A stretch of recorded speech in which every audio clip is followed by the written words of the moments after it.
మహాపరిశుద్ధుడు అయిన ప్రేమ కలిగిన మా తండ్రి, జీవము కలిగిన మా ప్రభువా, నీ పరిశుద్ధమైన నామాన్ని బట్టి మీకు స్తోత్రం చెల్లిస్తున్నాం. ఈ మధ్యాహ్న కాలం జరుగుతున్న పునరుద్ధానపు ఆరాధనలో మాతో మాట్లాడాలని ఆశించి మా మధ్యలోనికి దిగి వచ్చిన ప్రభువా, మీకు స్తోత్రాలు. ఈ మధ్యాహ్న కాల సమయంలో జరుగుతున్న ఈ పునరుద్ధానపు ఆరాధనలో ఆరంభము నుండి ముగింపు వరకు మీరు మాకు తోడుగా ఉండబోతున్నందుకై స్తోత్రాలు. ఇప్పటి వరకు మీరు మాకు తోడుగా నుండి కీర్తనల ద్వారా, స్తుతి ఆరాధన ద్వారా మీ నామానికి మహిమ తెచ్చుకున్నందుకై వందనాలు ప్రభువా. ముందున్న వాక్య భాగం ద్వారా కూడా మాతో మాట్లాడి మీ వాక్యం చేత మమ్మల్ని కడిగి, మీ రక్తం చేత కడిగి, మీ ఆత్మ చేత కడిగి నీ రాజ్యానికి వారసులుగా చేసుకోమని ప్రార్థిస్తున్నాం. నీ సంకల్పాన్ని మా ఎడల నెరవేర్చమని అడుగుతూ ఉన్నాం. వాక్యం ధారాళంగా రావటానికి ప్రభువా మీ యొక్క ఆత్మ సహాయాన్ని దయచేయండి. నీ సిలువ చాతును మరుగుపరుచుకొని మీ నోటి బోరగా మీ ప్రజల మధ్యలో నిలిపి మీ స్వరాన్ని మాత్రమే మాకు వినిపించి మీ నామానికి మహిమ తెచ్చుకోమని ప్రార్థిస్తున్న వాక్యాన్ని వింటున్న ఈ ప్రజల్లో కూడా సారవంతమైన నేలగా మార్చండి. మీ గొర్రెలుగా చేసుకోండి. మీ ఆత్మతో నింపండి. వాక్యాన్ని వినే ముందు వారి అభిప్రాయాలు మార్చండి. ఇది మానవ స్వరం కాదు, దేవుని స్వరమైన అంగీకరించి ఆ వాక్యం వారిలో కార్యసిద్ధి కలగటానికి ప్రభువా, వాళ్ళు తెరవబడిన హృదయాలు కలిగిన వారిగా ఉండటానికి, తెరవబడిన మనస్సులు కలిగిన వారిగా ఉండటానికి సహాయం చేయండి. లోదియా వాక్యం వింటున్నప్పుడు ఆమె హృదయం తెరిచో వాక్యం మీద లక్ష్యం ఏ విధంగా ఉంచిందో ఈ మధ్యాహ్న కాల సమయం వాక్యం వినపోతున్న యొక్క ప్రజల హృదయాలు తెరవండి. వాక్యం మీద మాత్రమే లక్ష్యం ఉంచి ఆ వాక్యం వారి జీవితంలో కార్యం జరుగునట్లు దయచేసి సహాయం చేయమని ప్రార్థిస్తున్నాం. శబ్ద యంత్రాల ద్వారా వింటున్న వారికి కూడా ఈ మాటలు మేలును చేకూర్చేటట్లుగా, గొప్ప దైవ భయాన్ని కలుగు చేసేటట్లుగా, కొందరిలోనైనా స్పందన కలగటానికి సహాయం చేయమని ప్రార్థిస్తూ మీ నామానికి మాత్రమే మహిమ తెచ్చుకోమని యేసు నామం పేరట అడిగి వేడుకుని ప్రార్థిస్తున్నాం తండ్రి, ఆమేన్.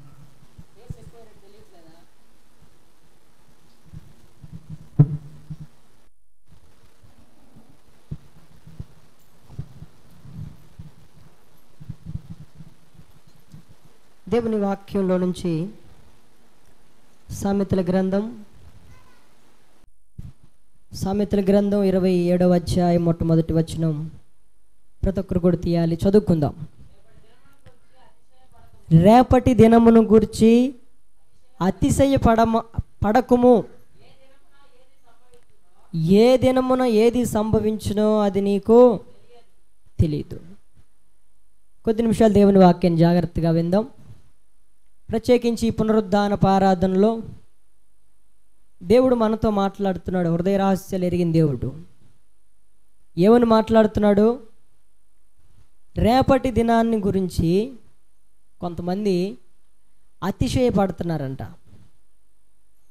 వారిని గురించి అంటున్నాడు, ఏ దినమున ఏమి సంభవించిద్దో నీకు తెలియదు గనక నీవు అతిశయపడాల్సినంత అవసరం ఏమొచ్చింది? ఏ దినాన ఏమి జరుగుతుందో నీకు తెలిస్తే అతిశయపడచ్చు, గర్వపడచ్చు. మరికొద్ది నిమిషాల్లో ఏం జరిగిద్దో కూడా మనకు తెలీదు. జరిగిపోయినవి చెప్పమంటే మనకు తెలుసు, జరగబోయే వాటిని మనం చెప్పాలంటే చాలా కష్టం. అయితే పునరుద్ధానపు ఆరాధనలో ప్రత్యేకించి అంటున్నాడు, రేపటి దినాన్ని గురించిన అతిశయం చాలా ఉంది ప్రజల్లో. ఏదైనా పని చెప్పావనుకోండి, రేపు చేద్దామండి, రేపు ఖాళీయేగా అంటాం లేదా? మామూలుగా ఉంటే ఈరోజే చేసుకోవాలి. మామూలుగా సందర్భానుకూలంగా మనం ఏమంటాం? ఈరోజు మాకు చేసి పెట్టండి, ఈరోజు మా దగ్గరికి రండి అంటే రేపు వస్తాంలేండి, రేపు మేము ఖాళీయే కదా. బైబిల్ అంటుంది, రేపటి దినాన అసలు ఏమి జరుగుతుందో, నీకు ఏమి సంభవించిద్దో నీకు తెలియదు కనుక నువ్వు అతిశయపడ మాకు. రేపు చేద్దాం, రేపు చూద్దాం, రేపు కనపడదాం అన్న అతిశయం మనకి తగదంట. ఎందుకంటే బైబిల్ సెలవిస్తుంది, కీర్తనాకారుడైన దావీదు అంటాడు తన కీర్తనలో, మనము నిన్నటి వాళ్ళమే. అసలు యాక్చువల్గా ఈరోజు కూడా మనది కాదు. దేవుని యొక్క కృపను బట్టి రాత్రంతా చక్కగా నిద్రపోయి ఉదయాన్నే ఈ దినంలోనికి మనం వచ్చాం. అసలు ఇన్ని దినాలు బ్రతుకుతా ఉన్న గ్యారెంటీ ఉందా మనకి? గ్యారెంటీ కూడా లేదు. ఇప్పుడు మార్కెట్లో నువ్వు ఏది కొన్నా కానీ, ఒక ఫోన్ కొన్నా, ఒక బుట్ట కొన్నా, ఏది కొన్నా గ్యారెంటీ ఉంటుంది. సంవత్సరం గ్యారెంటీ, లేదా 6 నెలల గ్యారెంటీ, లేదా కనీసం 3 నెలలన్నా గ్యారెంటీ ఇస్తాడు వాడు. అవునా? అయితే మనకి గ్యారెంటీ ఉందా అంటే బైబిల్ చెప్తుంది మనకి గ్యారెంటీ లేదు. గ్యారెంటీ లేని ఈ మనుషులు ఎప్పుడు చేస్తారో తెలియదు, ఎలా చేస్తారో తెలియదు, ఎలా ప్రాణం పోయిద్దో తెలియదు.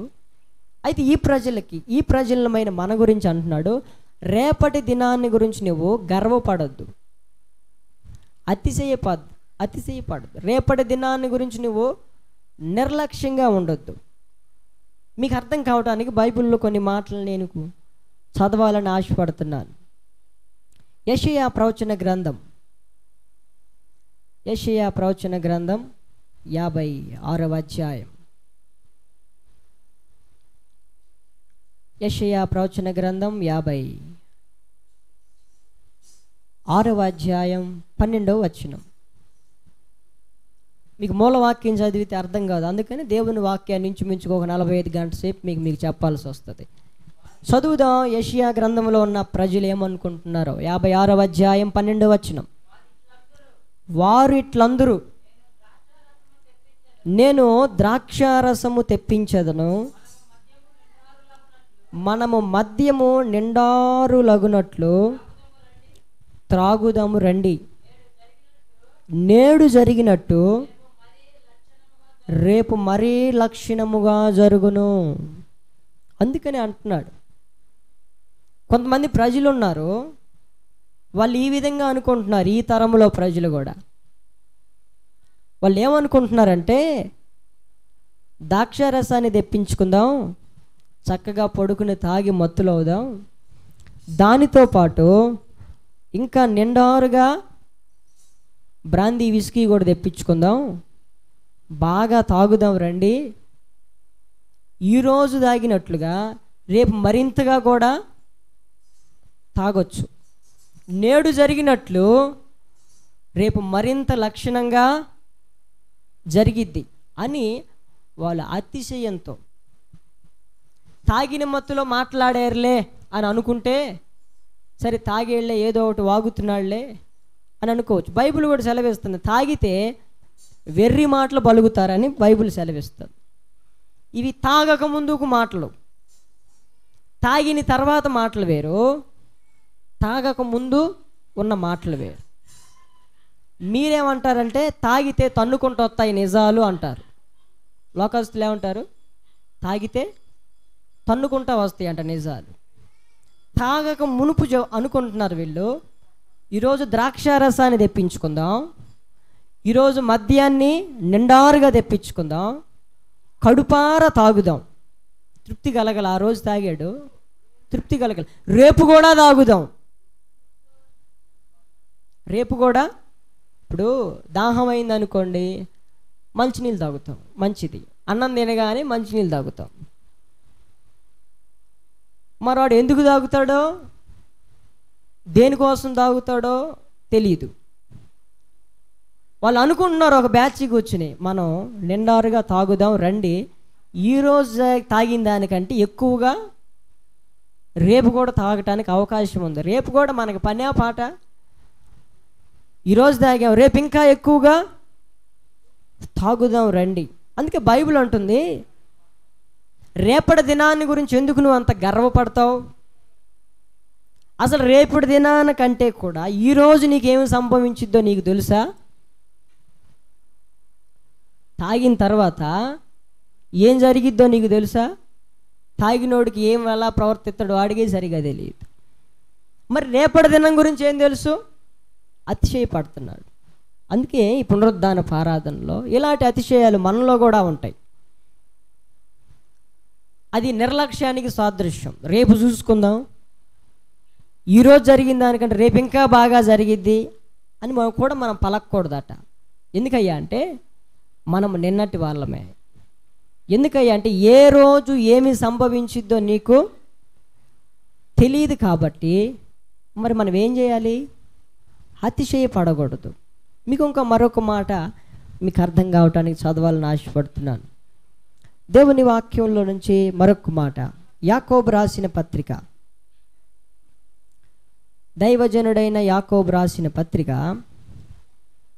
4వ అధ్యాయం 13వ వచనం చదువుకుందాం. దైవజనుడైన యాకోబు రాసిన పత్రిక 4వ అధ్యాయం 13వ వచనం. జాగ్రత్తగా వినండి. నేడైనను రేపైనను ఒకానొక పట్టణమునకు వెళ్ళి అక్కడ 1 సంవత్సరం ఉండి వ్యాపారం చేసి లాభము సంపాదింతము రండి అని చెప్పుకొని వారలారా. రేపేమి సంభవించునో మీకు తెలియదు. మీ జీవము ఏ పాటిది? మీరు కొంతసేపు కనబడి అంతలో మాయమైపోవు ఆవిరి వంటి వారే. కనుక ప్రభువు చిత్తమైతే మనకు బ్రతికి ఉండి ఇది అది చేతమని చెప్పుకొనవలెను. ఇప్పుడైతే మీరు మీ డంబముల యందు అతిశయపడుతున్నారు. ఇట్టి అతిశయమంతయు చెడ్డది. కాబట్టి మేలైనది చేయ నెరిగియు అలాగు చేయని వానికి పాపము కలుగును. జాగ్రత్తగా వినండి. ఇదే మాటల్ని యెషయా గ్రంథంలో ఒక బ్యాచ్ మనకు కనబడితే, దైవజనుడైన యాకోబు దినాల్లో కూడా ఒక బ్యాచ్ కనపడుతున్నారు. ఆ గుంపు వాళ్ళు ఏమనుకుంటున్నారంటే నేడైనా కానీ రేపైనా కానీ ఒకానొక పట్టణానికి వెళ్ళి వ్యాపారం చేసి 1 సంవత్సరం ఉండి వ్యాపారం చేసి లాభం సంపాదించుకుందాం రండి అని కొంతమందిని ప్రేరేపిస్తున్నారు. నేడైనా కానీ రేపైనా కానీ 1 సంవత్సరం వేరొక ఊరు వెళ్ళి వ్యాపారం చేసి లాభం సంపాదించుకుందాం రండి అని చెప్పుకొని వారలారా.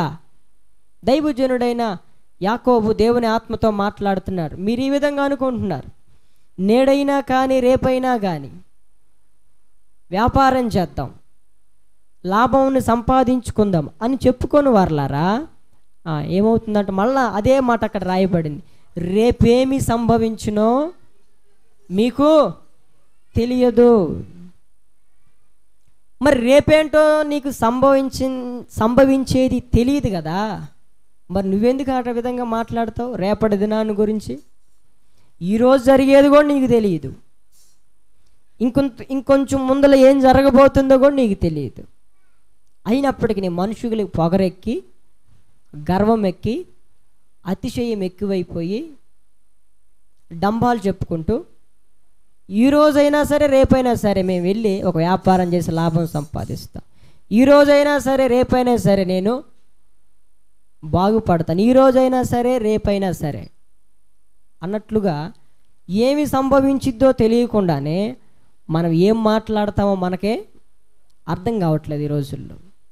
దైవజనుడు యాకోబు అక్కడ చెప్తున్నాడు మనుషులను ఒక పోలిక, అంతలో కనబడి ఇంతలో కొంతసేపు కనబడి ఇంతలో మాయమైపోయే ఆవిరి లాంటి వాళ్ళం. మనుషుడా, మీ జీవం అసలు ఏ పాటిది? నువ్వు ఎందుకు అతిశయపడుతున్నావు? దేని యందు అతిశయపడాలి? పౌలు అంటాడు, అతిశయించువాడు ఎవడైనా సరే క్రీస్తు యందే అతిశయపడాలంటాడు. దేవునికి స్తోత్రం. హల్లెలూయా, హల్లెలూయా. ఎవరైనా అతిశయపడితే, నువ్వేదైనా గర్వంగా ఉండాలనుకుంటే, ఏదైనా రేపటి గురించి ఏదైనా చెప్పాలి అనుకుంటే అది ప్రభువును గూర్చినదై ఉండాలి. నీ వ్యాపారాన్ని గూర్చినదై, లేకపోతే నీ కడుపును గూర్చినదై, లేకపోతే నీ కుటుంబాన్ని గూర్చినదై ఉండకూడదు. అది కొరింథీయులకు రాసిన మొదటి పత్రికలో ఒక మాటను మనం చదివితే, అపోస్తలుడైన పౌలు ఒక మాటను అక్కడ రాశాడు. చదువుదాం. కొరింథీయులకు రాసిన 2వ పత్రిక రెండవ పత్రిక 12వ అధ్యాయం 1వ వచనం నుండి. కొరింథీయులకు రాసిన 2వ పత్రిక 12వ అధ్యాయం 1 నుంచి. పౌలు ఏమంటున్నాడు చూద్దాం. అతిశయపడటం నాకు తగదు, కానీ అతిశయపడవలసి వచ్చింది. ప్రభు దర్శనములను గూర్చియో ప్రత్యక్షతలను గూర్చియో చెప్పుదును అని కొన్ని మాటలు అతనికి కలిగిన ప్రత్యక్షతను గురించి చెప్తున్నాడు. చదివితే మనకు అర్థమవుతుంది.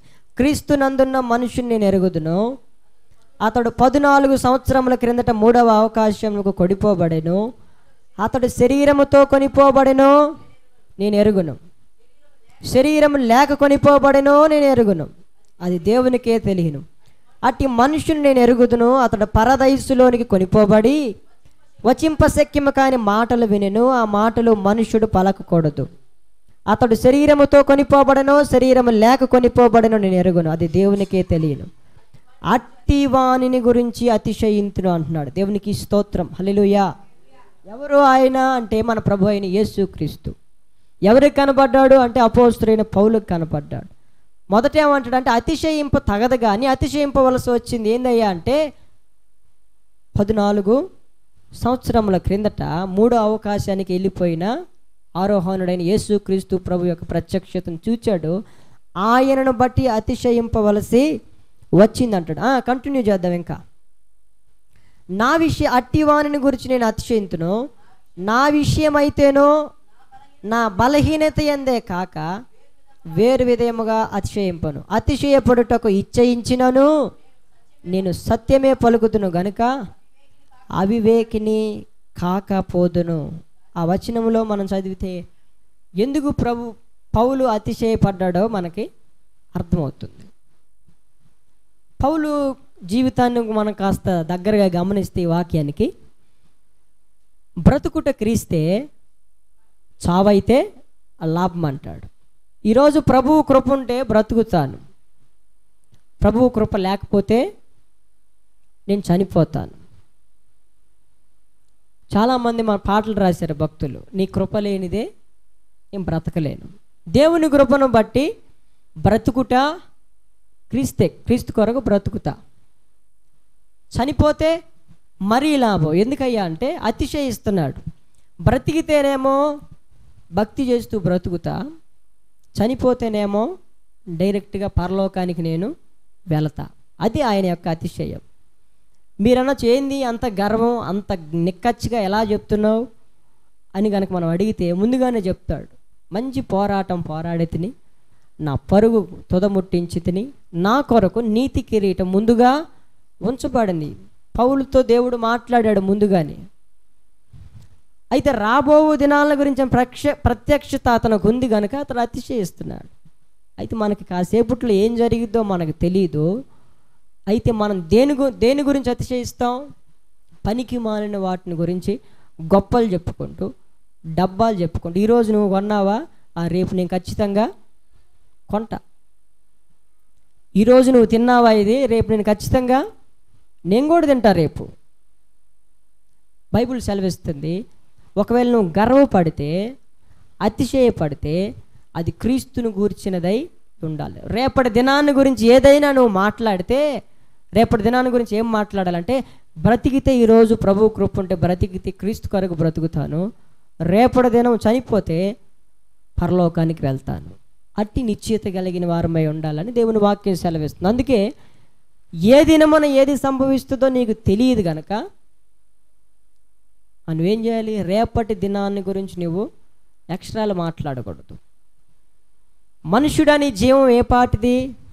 అంతలో కనబడి ఇంతలో మాయమైపోయే ఆవిరి లాంటి వాడువు. మరి నీకెందుకు అంత అతిశయం? మరొక మాట నేను మీకు జ్ఞాపకం చేస్తాను, మనకు అర్థం కావాలి కదా. మత్తయి సువార్త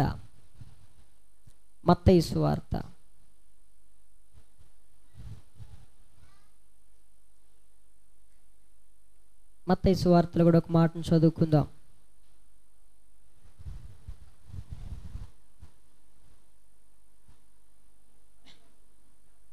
6వ అధ్యాయం 25వ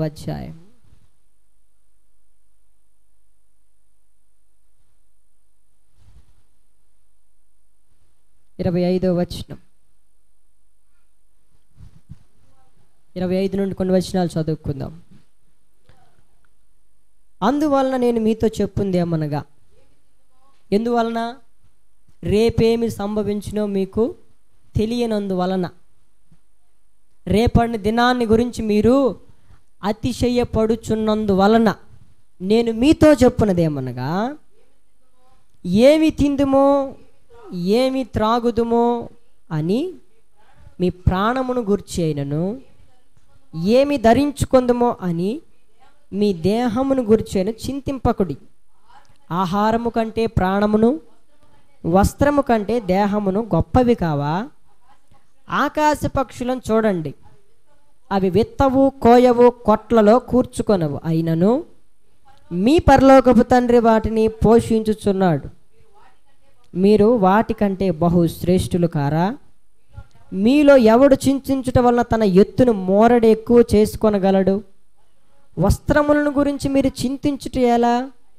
అడవి పువ్వులు ఎలాగూ ఎదుగుచున్నవో ఆలోచించండి. అవి కష్టపడవు, వడకవు, అయినను తన సమస్త వైభవముతో కూడిన సొలొమోను సైతము వీటిలో ఒకదాని వలెనైనను అలంకరింపబడలేదు. ఇక్కడ నుంచి ప్రాముఖ్యం. నేడుండి రేపు పొయ్యిలో వేయబడు అడవి గడ్డిని దేవుడు ఈలాగు అలంకరించిన ఎడల, అల్ప విశ్వాసులారా, మీకు మరీ నిశ్చయముగా వస్త్రాలని ధరింపచేయును కదా. కాబట్టి ఏమి తిందుమో ఏమి త్రాగుదుమో ఏమి ధరించుకుందుమో అని చింతింపకుడి. అన్యజనులు వీటన్నింటినీ గురించి విచారింతురు. ఇవన్నీ మీకు కావలెనని మీ పరలోకపు తండ్రికి తెలియను. కాబట్టి మీరు ఆయన రాజ్యమును ఆయన నీతిని వెదకుడి, అప్పుడు అవన్నీ మీకు అనుగ్రహింపబడను. రేపటి దినమును గురించి చింతింపకుడి. రేపటి దినము దాని సంగతులను గురించి చింతించును. ఏ నాటికి ఆ నాటికి చాలు. మీకు అర్థం కావడానికి ఈ రెఫరెన్స్ మొత్తం చదివించాను. యేసుక్రీస్తు ప్రభువారు అంటున్నారు, రేపేమి సంభవించినో మీకు తెలియనందు వలన నేను మీతో చెప్తుంది ఏంటంటే, రేపటి దినాన్ని గురించి. ఏమి తిందుమా, ఏమి త్రాగుదుమా, ఏమి ధరించుకుందుమా అని అసలు నువ్వు ఆలోచించవలసినంత అవసరం లేదు. ఎందుకంటే రేపు తినగలిగిన స్థితిలో ఉంటావో పోతావో తెలియదు.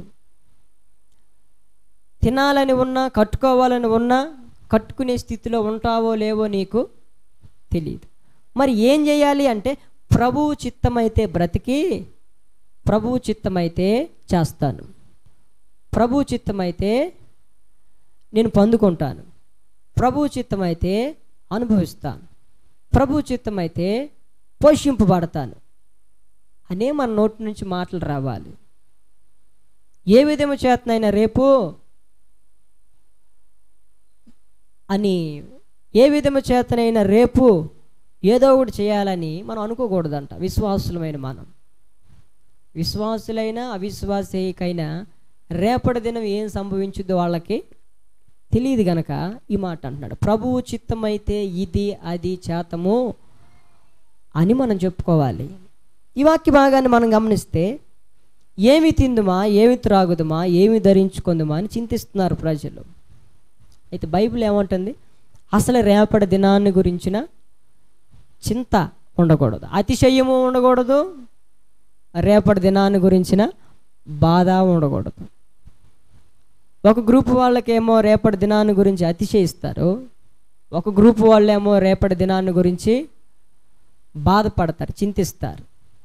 ఈరోజు తిన్నాం, మరి రేపు, ఈరోజు డబ్బులు ఉన్నాయి, మరి రేపటి పరిస్థితి ఏంది అని చింతించే వాళ్ళు ఉన్నారు. బైబిల్ సెలవిస్తుంది, నీవు చింతించటం వల్ల నీ ఎత్తును మోరడు ఎక్కువ చేసుకోలేవు, మోరడు తక్కువ చేసుకోలేవు అని ఒక ఉపమానాన్ని చెప్తున్నాడు. ఆకాశ పక్షులను చూడండి, అవి విత్తనాలు విత్తవు, పంటని కొయ్యవు, కొట్లలో దాచుకోవు, కానీ వాటి పరలోకపు తండ్రి వాటిని పోషిస్తున్నాడు. కారణం, రేపటి దినాన్ని గురించిన చింత వాటికి లేదు. విశ్వాసికి రేపటి దినాన్ని గురించిన చింత ఉండదు. విశ్వాసికి రేపటి దినాన్ని గురించిన అతిశయము తగదు అని దేవుని వాక్యం యొక్క ఉద్దేశం.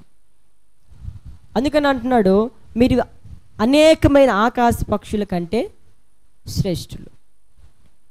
మరి ఆకాశంలో ఉన్న పక్షులే రేపటి దినాన్ని గురించి మౌనంగా ఉంటే మరి మనం ఎలా ఉండాలి? మరొక ఉపమానం చెప్తున్నాడు. అడవి పువ్వులను చూడండి, ఈరోజు బాగా చూడటానికి బాగుంటాయి, రేపటి దినం చూస్తే ఏమైపోతాయి? ఎండిపోతాయి. సొలొమోను సైతము వాటిలో ఒకటిగా అలంకరింపబడలేదు. ఒక పువ్వు చూడటానికి ఈరోజు బాగుంటుంది, రేపు వాడిపోద్ది. అంతకంటే కూడా దిక్కుమాలిన స్థితిలో మనం ఉన్నాం. అది కొన్ని రోజులన్నా ఉంటుంది, మనం అన్ని రోజులు కూడా ఉంటామో లేదో, పరిమళిస్తామో లేదో మనకు తెలియదు, మొగ్గలోనే తుంచిపడతామో లేదో మనకు తెలియదు. అందుకని అంటున్నాడు, రేపటి దినాన్ని గురించి మీరు చింతింపకండి. మరి ఏం చేయాలి? ఆయన రాజ్యాన్ని, ఆయన నీతిని ఈరోజు నువ్వు వెతకాలి. దేవునికి స్తోత్రం, హల్లెలూయా. దేవుని కృప నీకు అందింది కనుక, దేవుని కృపను పొందిన నీవు ఈరోజు మట్టుకు, నీ ప్రాణం ఉన్నంత మట్టుకు అవన్నీ నీకు కావాలి అంటే ఆయన యొక్క రాజ్యాన్ని, ఆయన నీతిని వెతకాలి. ప్రజలు వెతకట్లా, ఆయన రాజ్యాన్ని, ఆయన నీతిని వెతకట్లేదు కనుక అన్ని కొదువులే, అన్ని కొరతలే. ఆయన రాజ్యాన్ని, ఆయన నీతిని వెతికిన వాడికి ఏమి తిందామా, ఏమి త్రాగుదామా, ఏమి ధరించుకుందామన్న చింత ఉండదు. ఈరోజు బాగా జరిగింది, రేపు ఇంకా బాగా జరుగుతుందన్న అతిశయం కూడా ఉండదు. ఒకవేళ ఏదైనా అతిశయం ఉంటే రేపటి దినాన్ని గురించి, బ్రతుకుట క్రీస్తే, చావైతే రేపు, నేను చచ్చిపోతే మరింత లాభము, నేను నా తండ్రి యొద్దకు ఎక్కిపోతాను. దేవుని నామానికి మహిమ కలుగును గాక, హల్లెలూయా. ఇక్కడ అంటుంది, రేపటి దినాన్ని గురించి చింతపడద్దు, రేపటి దినము దాని సంగతులను అదే విచారించుకుంటుంది. ఏనాటికి ఆనాడు చాలు. రేపటి దినాన్ని గురించి నువ్వు ఆలోచించాల్సినంత అవసరం, అతిశయించాల్సినంత మరొకటి లేదు. అందుకని అన్నాడు, రేపేమి సంభవించినో నీకు పొరపాటును కూడా తెలియదు. ఒకవేళ తెలిసినా అతిశయపడకూడదు. ఒకవేళ అతిశయపడాల్సి వస్తే ప్రభువునందు అతిశయపడాలి. మరొక మాట నేను మీకు జ్ఞాపకం చేస్తాను, చదవండి. మరొక మాట, ధనవంతుని గురించిన ఒక మాట ఉంటుంది, చదువుదాం.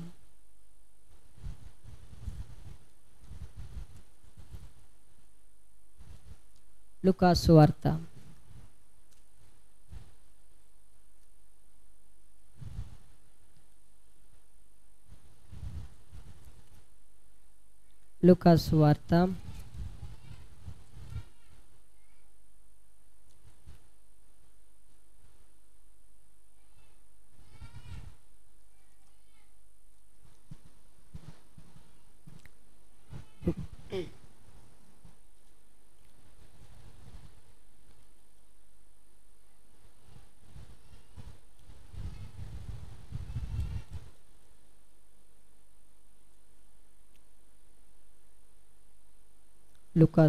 8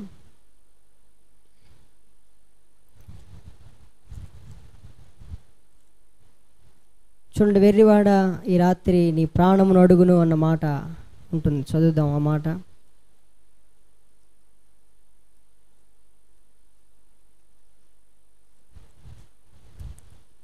లూకాసు వార్తలో కానీ మత్తయి సువార్తలో కానీ ఆ మాట రాయబడుతుంది.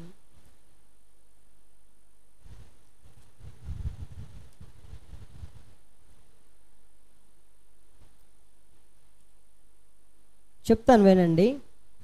మీకు కనబడిన తర్వాత చెప్తాను. దేవుని వాక్యంలో నుంచి, బైబిల్లో ఒక ధనవంతుడు ఉన్నాడు. యేసు ప్రభు ఆ వ్యక్తిని గురించి చెప్తున్నాడు. ఒకరోజు అతను చాలా ధనవంతుడు. ఆ ధనవంతునికి చాలా ఆస్తి ఉంటే ఒకరోజు ఏం చేశాడంటే పొలం వేశాడు. వేసిన పొలం అంతా కూడా ఆయనకి సమృద్ధిగా పండినట్లుగా మనకి దేవుని వాక్యంలో రాయబడింది. చాలా సమృద్ధిగా పండినప్పుడు ఆ పండిన యొక్క ధాన్యాన్ని ఎక్కడ దాచిపెట్టాలో అతనికి అర్థం కాక అనేకమైన కొట్లని అద్దెకి తీసుకుని కొట్లలో ఆయన దాచిపెట్టినట్లుగా మనం దేవుని వాక్యంలో మనం చూస్తాం. దేవుని వాక్యంలో రాయబడిన మాట ఏంటంటే, అనేక దినాలు ఆ యొక్క ధాన్యాన్ని చూసుకుని, ఆ యొక్క ధనాన్ని చూసుకుని చక్కగా మంచం మీద పడుకుని ఒకరోజు ఆలోచిస్తున్నాడు. తన బిడ్డలను గురించి ఆలోచిస్తున్నాడు. ఏమని ఆలోచిస్తున్నాడు? రేపటి దినాన్ని గురించి ఆలోచిస్తున్నాడు. ఇక ఇది మొదలుకొని కొన్ని సంవత్సరాల మట్టుకు తినటానికి కానీ, త్రాగటానికి కానీ, కట్టుకోవటానికి కానీ, తిరగటానికి కానీ ఇంకా మనకి అడ్డమే అవధులే లేవు అని ఆలోచించుకుంటా ఉన్నాడు. ఆలోచించుకుంటా ఉన్నప్పుడు అమ్మా లూకాసు వార్త ఏంటది? లూకాసు వార్త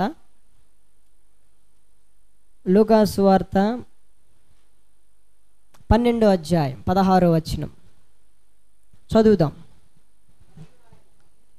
మరియు ఆయన వారితో ఈ ఉపమానం చెప్పెను.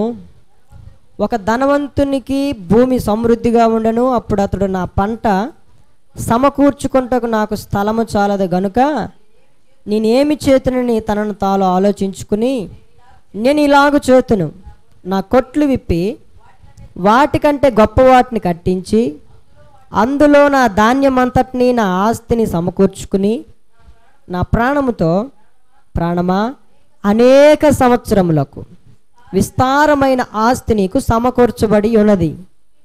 సుఖించుము, తినుము, త్రాగుము, సంతోషించుమని చెప్పుకొందును అనుకొనెను.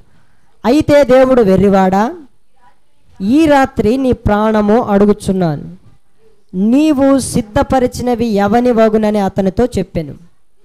దేవుని ఎడల ధనవంతుడు కాక తన కొరకే సమకూర్చుకును వాడు అలాగే ఉండునని చెప్పెను. నాకు మీకు చెప్పాను కదా, అనేకమైన ఆస్తులు సమకూర్చుకుని తన ప్రాణంతో చెప్పుకుంటున్నారు. మరి ఆయనకి బిడ్డలు ఉన్నట్టు బైబిల్లో రాయబడలేదు, కుటుంబీకులు ఉన్నట్లు రాయబడలేదు. ఒకవేళ ఉంటే వాళ్ళు అనుభవించేవాళ్ళేమో. ఒక వ్యక్తి ఆలోచించుకుంటున్నాడు, కొన్ని సంవత్సరాల మట్టుకు సుఖించవచ్చు, తినొచ్చు, త్రాగొచ్చు, డొల్లాడొచ్చు అని అనుకుంటున్న ఆ వ్యక్తితో ఇంక నాకు ఏ దిగులు లేదు, ఇక పని చేయాల్సిన పనే లేదు, ఇక బ్యాంకులో వేసుకున్నాను వడ్డీ డబ్బులు వస్తాయి, ఎవరిని చెయ్యి చేసి అప్పు తీసుకోవాల్సిన పని కూడా లేదు. ఈరోజు జరిగిన దానికంటే రేపు మరింతగా, రేపు జరిగిన దానికంటే ఎల్లుండి మరింతగా నా జీవితం బాగుంటుంది, దేవుడు నన్ను ఆశీర్వదించాడు అని అనుకుని అతడు ఆశతే పడుతుంటే ఒక రాత్రి దేవుడు అతనికి ప్రత్యక్షమై ఏమడిగాడంట? స్నేహితుడా, నీ యొక్క ప్రాణం నాకు కావాలి. ఎందుకు అడుగుతున్నాడు? ఈ యొక్క ప్రాణము, ఈ యొక్క ఆత్మ, ఈ యొక్క శరీరము ఎవరిచ్చింది చెప్పండి? దేవుడు అనుగ్రహించింది. మనం సంపాదించిన సంపాదన అది కూడా దేవుందే, కానీ మనం అనుకుంటాం. దేవుడు అంటున్నాడు, నీ ప్రాణం నేను తీసుకుంటున్నాను, నీ ప్రాణం నేను తీసేసుకుంటున్నాను, వెర్రివాడా, ఈ రాత్రి నీ ప్రాణాన్ని నేను తీసేసుకుంటున్నాను. ఈ సంపాదించిందంతా మరి ఎవడికిస్తావు? ఎవడికిస్తావు? అందుకని ప్రసంగైన సొలొమోను అంటాడు, ధనవంతుడు సంపాదిస్తే అది పాపాత్ముడికి, నీతిమంతుడు సంపాదిస్తే అది పాపాత్ముడికి దేవుడు నిర్ణయిస్తాడని. లోకంలో సామెత ఏముందంటే, పాసు పల్లోడు సంపాదిస్తే బంగారు పల్లోడు అనుభవించాడని అంటారు. అర్థమవుతుందా? వెర్రివాడ, నీ ప్రాణం నాకు కావాలి. నువ్వు అనుకుంటున్నావు, అతిశయపడుతున్నావు రేపటి దినాన్ని గురించి. అతనికి పరలోకం వెళ్ళాలి, దేవుణ్ణి కలుసుకోవాలి, యుగయుగాలు జీవించాలనే చింత లేదు. ఈరోజు బాగుంది, ఈ రోజు కంటే ఇంకా బాగుంటుంది. ఈ సంవత్సరం ఇలా ఉంది 2016, 2017 సంవత్సరం ఇంకెట్లుంటుందో ఇంకా బాగుంటుంది అని కూడా అనుకోకూడదు. ప్రభువు చిత్తమైతే 2017 బాగుండొచ్చు, ప్రభువు చిత్తమైతే రేప పని అవ్వచ్చు. ప్రభువు చిత్తమైతే ఎందుకనాలి? నీకు నాకు ఈరోజు గ్యారంటీ లేదు, నీకు నాకు అతిశయపడాల్సిన అధికారము మన యొద్ద లేదు, నీకు నాకు చింతించవలసిన బాధ కూడా మనకు ఉండకూడదు. ఎందుకంటే విశ్వాసములమైన యేసుక్రీస్తు బిడ్డలమైన మనకు అది తగదు. అందుకని అంటున్నాడు సామెతల గ్రంథకర్త అయిన సొలొమోను, రేపేమి సంభవించునో నీకు తెలియదు గనక రేపటి దినాన్ని గురించి నీవు అతిశయపడటం మానేసి యాకోబు భక్తుడు చెప్పినట్లుగా ప్రభువు చిత్తమైతే ఇది చేద్దాం, ప్రభువు చిత్తమైతే అది చేద్దాం, ప్రభువు చిత్తమైతే మరొకటి చేద్దామని అనాలే తప్ప ఇది తప్పకుండా జరిగిద్దని మనం చెప్పడానికి వీల్లేదు. కారణం, ఏ దినమున నీ జీవితంలో ఏమి సంభవించిద్దో మనం చెప్పలేం. ఈరోజు ఉన్నట్లుగా రేపు ఉండకపోవచ్చు అని చింత కూడా ఉండకూడదు.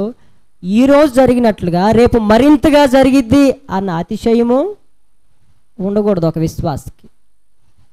అర్థమవుతుంది? ఎందుకంటే మన అంతలో కనబడి ఇంతలో కనబడి అంతలో మాయమయ్యే ఆవిరి లాంటి వాళ్ళమని నిన్ను నీవు ఈరోజు నీ గురించి తెలుసుకుని రేపటి దినాన్ని గురించి ఆలోచించటం, గర్వపడటం, చింతించటం నువ్వు మానివేస్తే అది నీ దేహానికి మంచిది అని దేవుని వాక్యం చెప్తుంది. దేవునికి స్తోత్రం, హల్లెలూయా. మరి ఏం చేయాలి ప్రభువా అంటే, ఏమి తిందుమా ఏమి త్రాగుదుమా అని మీరు ఎందుకు చింతిస్తున్నారు? ఆకాశ పక్షులను చూడండి, అడవి పూలను చూడండి, అవి ఉన్నంతకాలం ఏ విధంగా ఫలిస్తాయో. ఆకాశ పక్షులను చూడండి, అవి విత్తవు, కోయవు, నూర్చుకొనవు, వాటికంటే మీరు శ్రేష్ఠులు. అవి పోషింపబడుతున్నాయి, వాటికి చింత లేదు. అవి పోషింపబడుతున్నాయి, వాటికి గర్వం లేదు, అతిశయం లేదు. వాటికంటే శ్రేష్ఠులు కదా మీరు. మీరెందుకు ఇలా ఉంటున్నారు? ఆకాశ పక్షులకు కూడా తెలియదు ఏమి ఎప్పుడు సంభవిస్తాయి, ఎప్పుడు నాశనం అయిపోతాయో. అయితే వాటికంటే శ్రేష్ఠులమైన మనం ఒక్క విషయంలో అతిశయపడాలి. అతిశయించువాడు ప్రభువునందే అతిశయపడాలి. అది ఉన్న ఈ రోజునందు అతిశయపడాలి, రాబోయే రేపటి దినం రోజు అతిశయపడాలి. ఏమని? ఈరోజు ఉన్నాం, ప్రభు కృపై బ్రతికాం, బ్రతికితే క్రీస్తే. రేపటి దినం చనిపోయామనుకోండి, ఈరోజు చనిపోయిన చావు అయితే మరీ లాభం. ఎప్పుడు చనిపోయినా రేపు నా ప్రభు యొద్దకు నేను వెళ్ళి యుగ యుగాలు జీవిస్తానన్న అతిశయం ఉండాలి తప్ప మరొక ఏ అతిశయం ఉండకూడదు. ఈరోజు బాగానే ఉన్నాను, రేపు భక్తిలో పడిపోతానేమో అన్న చింత నీలో నాలో ఉండకూడదు. ఏం జరిగిద్దో, ఏ సమయంలో ఏం జరిగిద్దో నాకు తెలియదు కదా, మరి నేను ఎట్లా సిద్ధపడేది అన్న అజ్ఞానం, అవిశ్వాసం కూడా నీలో ఉండకూడదు. మీరెవరు? ఆకాశ పక్షుల కంటే శ్రేష్ఠులు అన్న సంగతి గుర్తుపెట్టుకొని రేపటి దినాన్ని గురించిన ఒక అతిశయం ఉండాలి. బ్రతుకుట క్రీస్తే, చావైతే లాభం. కనుక ఈ యొక్క సమయంలో కొద్ది నిమిషాలు మనం లేచి దేవుని వాక్యంలో మనకు చెప్పినట్లుగా ఆకాశ పక్షుల కంటే శ్రేష్ఠులుగా మార్చబడటానికి లోక సంబంధమైన విషయాలు అతిశయించకుండా, లోక సంబంధమైన విషయాల్లో చింతించకుండా, పర సంబంధమైన విషయాల్లో మాత్రమే అతిశయిస్తూ ముందుకి వెళ్ళటానికి మనం సిద్ధపడదాం. కొద్ది నిమిషాలు లేచి నిలబడి ప్రార్థన చేద్దాం.